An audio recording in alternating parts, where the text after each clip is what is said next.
उदालगुरि जिल्लानि सिङाव थानाय मानव गेदेर प्रमद बर' बिथांनि दैदेननायाव जोंनि सरकारा जाय बरनिधि वाइल्ड लाइफआ थैहांहां अबस्थायाव दङमोन बेखौ जोङो दिनै हां होनो सोनो हाबाय। बुंनो थाङोब्ला नैबे बरन'दिया जोंनि नैबे धनस्री डिभिजननि सिङाव अक्सिजेन हाब होननानै बुंबाबो गोरोन्थि जाया।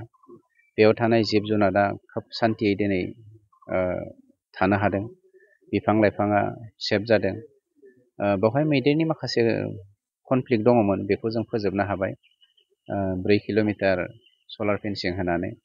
नाथाय गुबुन माखासे जायगायावहाय जोंनि सरकारनिफ्राय सलार फेन्सिं होनायखौ सोरबा गाज्रि गोसोनि मानसिया सलार फेन्सिंखौनो हराव बोखारनानै खावनायखौबो जों नुनो मोन्दों। बे जोंनि थाखाय दुखुनांथाव बाथ्रा। जोंहा बेवहाय जेबो बेक्तिगत लाब गैया बा लसबो गैया, खिन्थु समाजा लस दङ, बेखौ साननायनि सम फैदों। दिनै जोंनि बरन'दि वाइल्ड लाइफनि सिङाव जोङो मोनसे फिसा चिलड्रेन पार्क बानायदों। टुरिस्टफ्रा जोंनि वाइल्ड लाइफआवहाय बेरायफैनाया गोबां जाबाय आरो बेवहाय खाथि खालानि गथ'फ्रा फरायसा फरायसुलिफ्रा फैनानै चिलड्रेन पार्कआव फैनानै जोंनि वाइल्ड लाइफखौ समायहोनो हायो नामा बे थांखिजों सेन्ट्रेलनिफ्राय मोननाय रांनिफ्राय जोङो बे चिलड्रेन पार्कखौ बानायनानै होदों। जों जागायजेनदोंसो, दिनै अपेनिं खालामबाय। आसा खालामदों रायजो राजाफ्रा, लकेलनि मानसिफ्रा, प्रिन्स एरियानि मानसिफ्रा जुदि हेफाजाब होयोबा जों साक्सेसफुल जानो हागोन।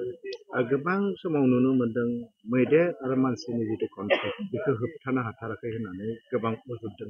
हानाया गोब्राब, गोदोबो हायाखै, दाबो गोब्राब दं जुदि जों सांग्रां जायाबा।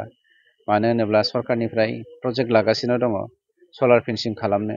बे सलार फेन्सिंखौबो जुदि सिखाव खावनानै सोरबाया उथायोब्ला रायजोनि खहा दङ। आरो गुबुन मोनसेथिं जोङो बेवहाय जिब जुनारखौ दाय हमनानै लाब गैया। जिब जुनारा गावनि लामाजों जेब्लायबो थांबाय थाखायो। बेयो गोदोनिफ्रायनो पुर्ब पुरुषनिफ्रायनो फैबाय थानाय बिथांमोनहा मोनसे लामा थाखायो। बे लामायाव जुदि जोंनि मानसिफ्रा हाग्रा दानानै न' लुयोब्ला मैदेरफ्रा, जिब जुनारफ्रा माने बबे लामाजों हान्थिनो, जायनि जाहोनाव जोंनि गेजेराव कनफ्लिक्टआ बारा जायो। आं नुनो मोन्दों जिहेतु फरेस्ट डिपार्टमेन्टनि बिटिआरनि नोंथाङानो गाहाय एएम हिसाबै माखासे अजद दैखांदों गोबाङा नोंथांनि सायावहाय। माने गुबुन आउट अफ बिटिआरनि बिथांमोना केस होनानै क्रेसार आरो अन्थाइ जावनायखौ बन्द' खालामो। आउट अफ बिटिएडिनि मानसिफ्रा केस होनायनि बाथ्राया साभाबिक। मानोना बिटिसिनि बाहेरनि मानसिनो जोङो हगारखायाखै। गुबुन मोनसे गोरोन्थिया जादों, हाग्रामा महिलारि बिथांनि दिनाव 17 बोसोर जोङो बिटिसि खुंथायखौ खुंबोबाय। जोंबो साराय बोसोर खुंबाय। खिन्थु बेवहायसो मोनसे टेकनिकेल सिस्टेम दङ जे डिस्ट्रिक्ट सार्भे रिपर्ट होनांगौ। बे बुस्थुखौ जोंनि अफिसारफ्रा मिन्थियामोन, जायनि जाहोनाव बेखौ नोजोर होनानैनो जायफ्रा जोंनि सम्पतिसिनि सायाव मेगन सादों बिसोरो केस होदों। जेखियानो जाया जों देरहाखाबाय, खामानिया जाफुंलांसिगोन। खिन्थु मोनसे खोन्थाखौसो आं दुखु नांदों, बै माखासे गुन्दा गोसोनि आखुथायनि मानसिफोर, जाय मानसिफ्रा जोंनि बिटिसिनि सम्पतिखौ लुट खालामनो गोसो जायो, फोजोबस्रांनो गोसो जायो, बिथांमोननि थुनज्लायनायावनो जोंनि माखासे मानसिफ्राबो इनभल्भ जानानै दङ।